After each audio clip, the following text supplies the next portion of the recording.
No Salmo de número 40 e verso de número 8, diz assim: Agrada-me fazer a tua vontade, ó Deus, dentro do meu coração está a sua lei. Maravilhosa essa frase do salmista quando ele diz assim: Me agrada fazer a sua vontade. Ou seja, a, o prazer, a alegria do salmista era que o prazer e a vontade de Deus se cumprisse. Isso mostra uma grande conexão entre o salmista e Deus. E isso é uma referência a Jesus. Esse texto é usado, inclusive, lá em Hebreus, para falar sobre Jesus, que Jesus se agradou em fazer a vontade de Deus. E Jesus é sempre o nosso modelo para tudo. E quantas vezes nós não queremos submeter a nossa vontade à vontade de Deus? O ideal é que nos agrademos com a vontade de Deus. E isso é uma lição que nós devemos aprender a aplicar todos os dias. Por quê? Porque muitas vezes nós queremos fazer a nossa vontade. Queremos fazer aquilo que nós achamos que vai ser bom para nós, aquilo que nós achamos que vai ser melhor, buscar o nosso próprio jeito, buscar o nosso próprio meio. Quando na verdade a Bíblia ensina a fazermos a vontade de Deus. A Bíblia diz assim: olha, vocês foram comprados por Deus, todos aqueles que creram em Jesus. Vocês foram comprados por Deus e agora a vida de vocês não é mais de vocês. Vocês foram comprados por bom preço. Vocês foram comprados a preço de sangue. Portanto, agora vocês são meus. E nós vemos o nosso Deus como nosso Senhor e não somente como um fornecedor de bênçãos, como muitas pessoas estão vendo por aí. E quando nós olhamos para Deus como nosso Senhor, nós estamos dispostos, perdão, a fazer a sua vontade, acima da nossa vontade. Porque assim é a relação de Senhor com aquele que serve. Aquele que serve não faz o que ele acha que é correto, mas ele faz aquilo que Deus acha que é correto, aquilo que o seu Senhor deseja. Como eu disse, o nosso Senhor Jesus é o maior exemplo disso, que sabendo os pregos, a coroa de espinho, a cusparada, as zombarias, as bofetadas que lhe esperavam, ele orou e disse assim: Pai, não seja feita a minha vontade, mas sim a sua vontade. Essa foi a sua oração enquanto ele suava gotas de sangue. E é maravilhoso quando o cristão ele entende que a vontade de Deus é boa, perfeita e agradável, por mais que às vezes ela seja dolorosa. O cristão ele se entrega a essa verdade e ele diz: faça-se, Senhor, a sua vontade, porque ela é sempre melhor que a minha.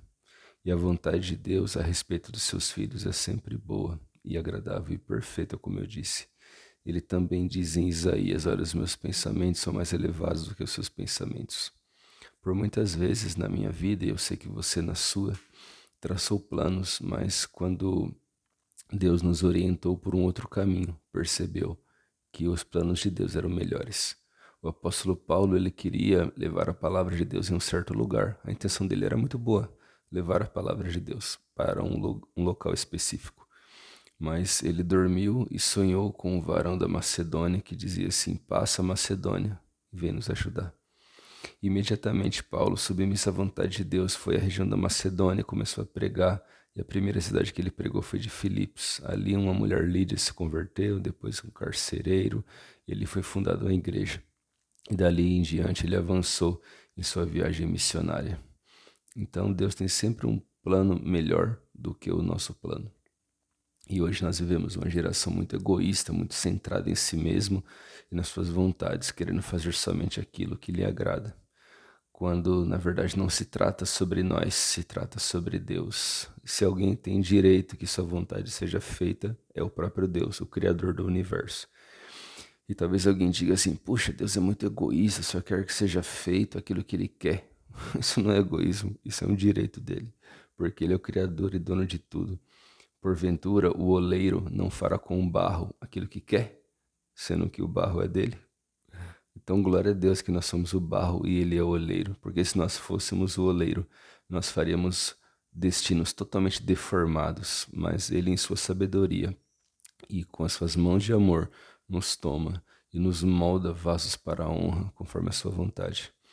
A vontade de Deus, ela às vezes é dolorida, mas certamente é a melhor vontade. E mesmo que a gente às vezes sofra fazendo a vontade de Deus, só de sabermos que é a vontade de Deus, nosso coração se enche de paz e estamos dispostos a passar por aquela dificuldade, por aquela provação. Me lembro quando foi para entrar no exército no ano de 2004, eu não queria entrar lá, mas finalmente eu entendi que aquilo era a vontade de Deus e passei a curtir cada momento e aproveitar aquilo que Deus tinha para mim.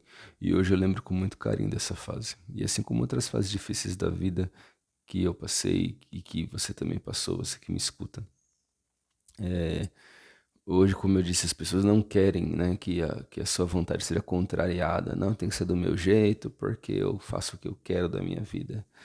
Interessante o pensamento de Lutero, né, que é totalmente contrário a isso. Ele disse assim: Senhor, eu sei que eu terei tudo o que eu quero.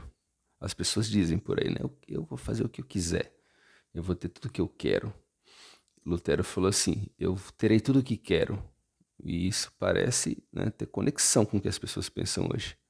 Mas não, Lutero ele continua a frase e ele fala assim: ó, Senhor, eu terei tudo o que quero, porque eu sei que tudo o que quero é aquilo que o Senhor quer. Então eu sei que o Senhor fará tudo o que o Senhor quer. Logicamente, eu terei tudo o que quero. Ou seja, Deus, eu quero tudo aquilo que o Senhor quer. Tudo que o Senhor quiser fazer, faça, porque é o que eu quero. Então, é maravilhoso quando nós entregamos assim, de maneira total, de maneira completa, a nossa vida na mão de Deus, dizendo: Senhor, faça-se a sua vontade. Se é para eu morar aqui, se é para eu morar ali, se é para eu trabalhar aqui ou trabalhar lá, se é para eu fazer isso ou aquilo, se é para eu agir assim ou daquele modo, faça-se, Senhor, a sua vontade. Eu creio que assim nós acharemos paz.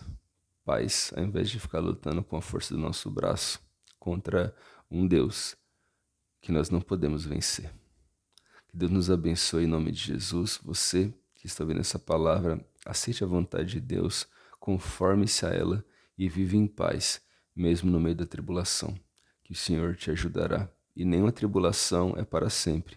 Haverá um dia que Deus enxugará dos nossos olhos toda lágrima e não haverá mais morte, nem pranto, nem clamor e nem dor. Deus nos abençoe em nome de Jesus.